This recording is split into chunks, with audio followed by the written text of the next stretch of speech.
आज व्रत में श्रवण कीजिए मंगला गौरी व्रत कथा। ईश्वर बोले, हे सनत कुमार, अब मैं अति उत्तम भौम व्रत का वर्णन करूंगा, जिसके अनुष्ठान करने मात्र से वैधत्व नहीं होता। विवाह होने के पश्चात 5 वर्षों तक यह व्रत करना चाहिए। इसका नाम मंगला गौरी व्रत है। यह पापों का नाश करने वाला है। विवाह के पश्चात प्रथम श्रावण शुक्ल पक्ष में पहले मंगलवार को यह व्रत आरंभ करना चाहिए। केले के खंभों से सुशोभित एक पुष्प मंडल बनाना चाहिए और उसे अनेक प्रकार के फलों तथा रेशमी वस्त्रों से सजाना चाहिए।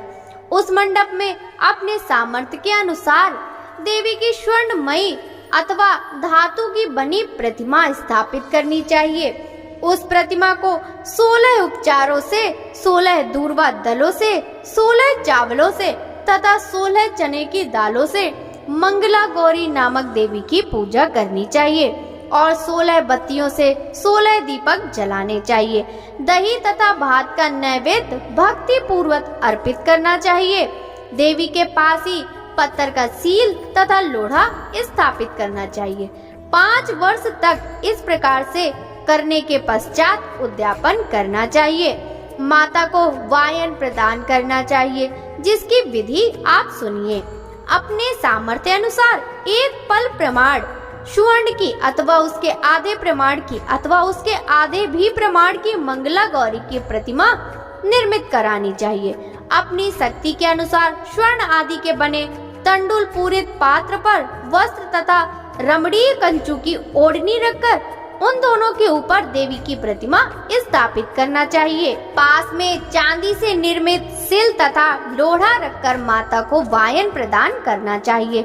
इसके बाद 16 सुवासिनियों को प्रयत्न पूर्वक भोजन कराना चाहिए। हे विप्र, इस विधि से व्रत करने पर 7 जन्मों तक सौभाग्य बना रहता है और पुत्र पौत्रादि के साथ संपदा विद्यमान रहती है। सनत कुमार बोले, सर्वप्रथम इस व्रत को किसने किया था? किसको इसका फल प्राप्त हुआ? हे शंभो, जिस तरह से मुझे इसके प्रति निष्ठा हो जाए, कृपया करके वैसे ही बताइए।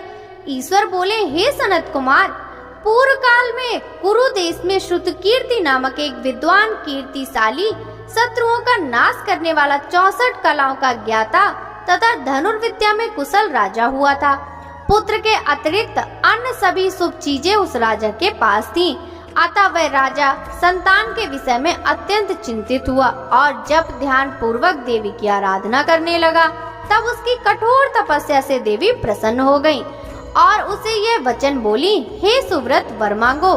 श्रुति कीर्ति बोला, हे देवी, यदि आप मुझ पर प्रसन्न हैं, तो मुझे सुंदर पुत्र दीजिए। हे देवी, आपकी कृपा से अन्य किसी भी वस्तु का अभाव नहीं है। यह वचन सुनकर पवित्र मुस्कान वाली देवी ने कहा, हे राजन, तुमने अत्यंत दुर्लभ वर मांगा है, फिर भी कृपावश मैं तुम्हें अवश्य ही दूंगी। हे राजेंद्र, सुनिए, यदि परम गुणी पुत्र चाहते हो तो वह केवल 16 वर्ष तक जीवित रहेगा। यदि रूप तथा विद्या से विहीन पुत्र चाहते हो तो वह दीर्घ जीवी होगा। देवी का यह वचन सुनकर राजा चिंतित हो उठा और पुनः अपनी पत्नी से परामर्श कर उसके गुणवान तथा सभी शुभ लक्षणों से संपन्न 16 वर्ष की आयु वाला पुत्र मांगा। तब देवी ने भक्ति संपन्न राजा से कहा, हे नृपनंदन, मेरे मंदिर के द्वार पर आम का वृक्ष है। उसका एक फल लाकर मेरी आज्ञा से अपनी भार्या को उसे भक्षण हेतु प्रदान करो, जिससे वह अति शीघ्र ही गर्भ धारण करेगी। इसमें संदेह नहीं है। प्रसन्न होकर राजा ने वैसा ही किया और उसकी पत्नी ने गर्भ धारण कर लिया। 10वें महीने में उसने देवतुल्य सुंदर पुत्र को जन्म दिया। तब हर्ष तथा शोक से युक्त राजा ने बालक का जात कर्म आदि संस्कार किया। शिव का स्मरण करते हुए उसका नाम चिरायु रखा। इसके बाद पुत्र के 16 वर्ष के होने पर पत्नी सहित राजा चिंता में पड़ गए। वे विचार करने लगे कि यह पुत्र बड़े कष्ट से प्राप्त हुआ है और मैं इसकी दुखद मृत्यु अपने सामने ही कैसे देख सकूंगा। ऐसा विचार कर राजा के पुत्र को उसके मामा के साथ काशी भेज दिया। प्रस्थान के समय राजा की पत्नी ने अपने भाई से कहा, कि कार्तिक का वेश धारण करके मेरे पुत्र को काशी ले जाइए। मैंने भगवान मृत्युंजय से पूर्व में पुत्र के लिए प्रार्थना की थी और कहा था कि हे विश्वेश, आप जगतपति की यात्रा के लिए मैं उस पुत्र को अवश्य भेजूंगी, अतः आप मेरे पुत्र को आज ही ले जाइए और सावधानी पूर्वक इसकी रक्षा कीजिएगा। अपनी बहन की यह बात सुनकर भांजे के साथ वह चल पड़ा। कई दिनों तक चलते चलते वह आनंद नामक नगर में पहुंचा। वहां सभी प्रकार की समृद्धियों से संपन्न वीरसेन नामक एक राजा रहता था। उस राजा की सर्वलक्षण संपन्न युवा अवस्था प्राप्त मनोहर तथा रूप लावण्यमयी मंगला गौरी नामक कन्या थी। सभी उपमानों को तुच्छ करके सौंदर्य अभिवृद्धि को प्राप्त वह कन्या किसी समय सखियों के साथ नगर के उपवन में क्रीड़ा करने के लिए गई हुई थी। उसी समय वह चिरायु तथा उसका मामा वे दोनों भी वहां पहुंच गए। उस कन्या को देखते ही लालसा से वहीं विश्राम करने लगे।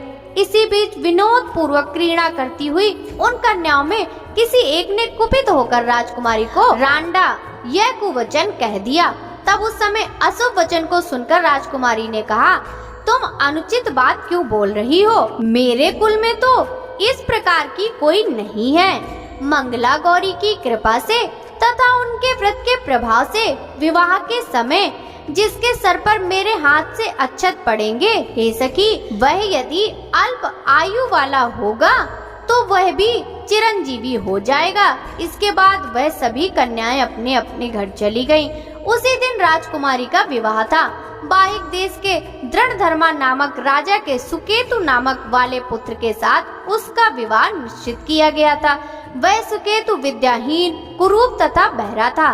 तब सुकेतु के साथ आए हुए उन लोगों ने विचार किया कि इस समय कोई दूसरा श्रेष्ठ वर ले आना चाहिए और विवाह संपन्न हो जाने के बाद वहां सुकेतु पहुंच जाए। उन लोगों ने चिरायु के मामा के पास जाकर याचना की कि आप इस बालक को हमें दे दीजिए, जिससे हमारा कार्य सिद्ध हो जाए। इस पृथ्वी पर परोपकार के समान दूसरा कोई धर्म नहीं है। उनकी यह बात सुनकर चिरायु का मामा मन ही मन बहुत प्रसन्न हुआ, क्योंकि इसने उपवन में पहले ही कन्या मंगला गौरी की बात सुन ली थी। फिर भी उसने एक बार कहा कि आप लोग इसे किस लिए मांग रहे हैं? कार्य की सिद्ध हेतु वस्त्र, अलंकार आदि मांगे जाते हैं, वर तो कहीं भी नहीं मांगा जाता। तथापि आप लोगों का सम्मान रखने के लिए मैं इसे दे रहा हूँ। इसके बाद चिरायु को वहाँ से ले जाकर उन दोनों ने विवाह संपन्न कराया। सप्तपदी आदि के हो जाने पर रात्रि में शिव पार्वती की प्रतिमा के समक्ष उस चिरायु ने हर्षयुक्त होकर मंगला गौरी के साथ शयन किया।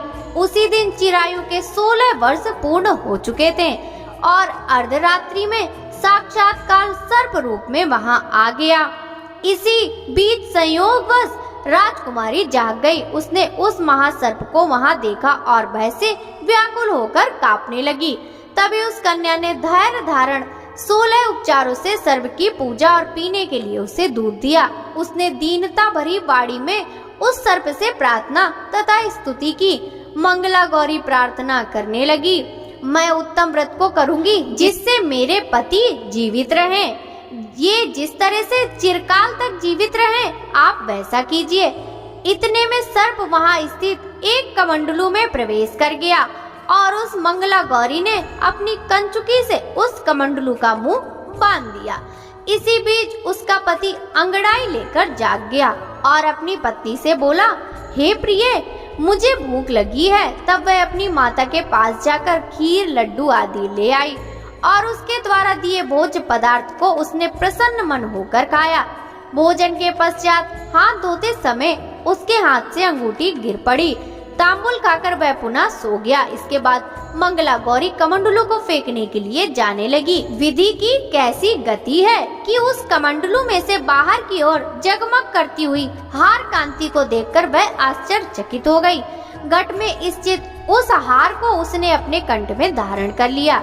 इसके बाद कुछ रात शेष रहते ही चिरायु का मामा उसे आकर ले गया। इसके बाद वर पक्ष के लोग सुकेतु को वहां ले आए। उसे देख मंगला गौरी ने कहा कि यह मेरा पति नहीं है। तब उन सभी ने उससे कहा, हे सुबे, तुम यह क्या बोल रही हो? यहाँ तुम्हारा कोई परिचायक हो तो उसे हम लोगों को बताओ। मंगला गौरी बोली, जिसने रात्रि में 9 रत्नों से बनी अंगूठी दी है, उसकी अंगुली में इसे डालकर परिचायक निशानी देख ले। मेरे पति ने रात्रि में मुझे जो हार दिया था, उसके रत्नों का समुदाय कैसा है, इस बात को यह बताए। यह तो कोई अन्य ही है। इसके अतिरिक्त रात्रि में आम सींचते समय उनका पैर कुमकुम से लिप्त हो गया था। वह मेरी जांघ पर अब भी विद्यमान है। आप लोग उसे शीघ्र ही देख ले। साथ ही रात में परस्पर भाषण तथा भोजन आदि जो कुछ किया गया था, उसे भी यह बता दे, तब यह निश्चय ही मेरा पति है। इस प्रकार उसका वचन सुनकर सभी ठीक है कहने लगे, किंतु जब एक भी बात ना मिली, तब सभी ने सुकेतु को उसका पति होने से निषिद्ध कर दिया और वर पक्ष वाले जिस तरह से आए थे उसी तरह से चले गए। उसके बाद अपने वंश को बढ़ाने वाले महान यश से संपन्न तथा परम मनस्वी मंगला गौरी के पिता ने अन्नपान आदि वस्त्र का सत्र चलाया। उन्होंने वर पक्ष का वृतांत कानों कान सुन लिया कि स्वरूप से कुरूप होने के कारण लोगों के द्वारा किसी अन्य को वर के रूप में आदर पूर्वक लाया गया था। तब उन्होंने अपनी कन्या को पर्दे के भीतर बैठा दिया। उसके बाद 1 वर्ष बीतने पर यात्रा करके चिरायु अपने मामा के साथ यह देखने के लिए आया कि विवाह के बाद वहाँ क्या हुआ है। तब उसने गवाक्ष के भीतर से देखकर वह मंगला गौरी अत्यंत प्रसन्न हुई और माता पिता से बोली कि मेरे पति आ गए हैं। राजा ने अपने सुहज्जनों को बुलाकर पूर्व में कहे गए सभी परिचायकों की निशानी को देखकर मंद मुस्कान वाली अपनी कन्या चिरायु को सौंप दी। राजा ने शिष्ट जनों को साथ लेकर विवाह का उत्सव कराया। इसके बाद राजा वीरसेन ने वस्त्र आभूषण आदि सोना, घोड़े, रथ और अन्य बहुत सी सामग्रियां देकर उन्हें विदा किया। उसके बाद कुल को आनंदित करने वाला वह चिरायु पत्नी तथा मामा को साथ लेकर सेना के साथ अपने नगर पहुंचा। लोगों के मुख से उसे आया हुआ सुनकर उसके माता पिता को विश्वास नहीं हुआ। उन्होंने सोचा कि प्रारब्ध अन्यथा कैसा हो सकता है। इतने में वह अपने माता पिता के पास आ गया और स्नेह से परिपूर्ण वह चिरायु भक्ति पूर्वक उनके चरणों में गिर पड़ा। तब अपने पुत्र का मस्तक सूंघकर उन दोनों ने परम आनंद प्राप्त किया। पुत्र वधू मंगला गौरी ने भी सास ससुर को प्रणाम किया। तब सास ने उसे अपनी गोदी में बिठाकर सारा वृतांत शीघ्रता पूर्वक पूछने लगी। हे महामुने, तब पुत्र वधू ने भी मंगला गौरी के उत्तम व्रत महात्म तथा जो कुछ घटित हुआ तब वह सब वृतांत बताया। हे सनत कुमार, मैंने आपसे इस मंगला गौरी व्रत का वर्णन कर दिया। जो भी इसका श्रवण करता है अथवा इसे कहता है, उसके सभी मनोरथ पूर्ण हो जाते हैं, इसमें कोई संदेह नहीं है। जय मंगला गौरी माता, जय मंगला गौरी माता, ब्रह्म सनातन देवी शुभ फल कदाता।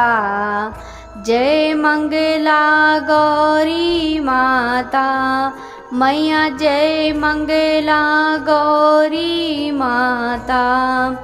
अरिकुल पद्म निवासिनी जय सेवक त्राता, जग जीवन जगदम्बा हरिहर गुण गाता।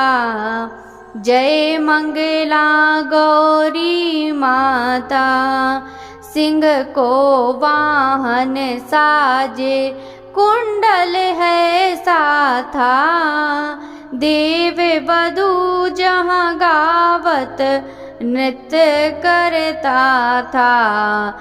जय मंगला गौरी माता, सतयुग शील सुसुंदर नाम सती कहलाता। हे मांचल घर जन्मी सखियन रंग राता। जय मंगला गौरी माता, शुंभ निशुंभ विदारे हे मांचल स्याता। सहस भुजा तनु धरि के चक्र लियो आता। जय मंगला गौरी माता। सृष्टि रूप तू ही जननी, शिव संग रंग राता। नंदी भृंगी बीन लाई सारा मध्य माता। जय मंगला गौरी माता। देवन अरज करत हम चित को लावता। गावत दे दे ताली मन में रंग राता। जय मंगला गौरी माता। मंगला गौरी माता की आरती जो कोई गाता, सदा सुख संपत्ति पाता। ओम जय मंगला गौरी माता।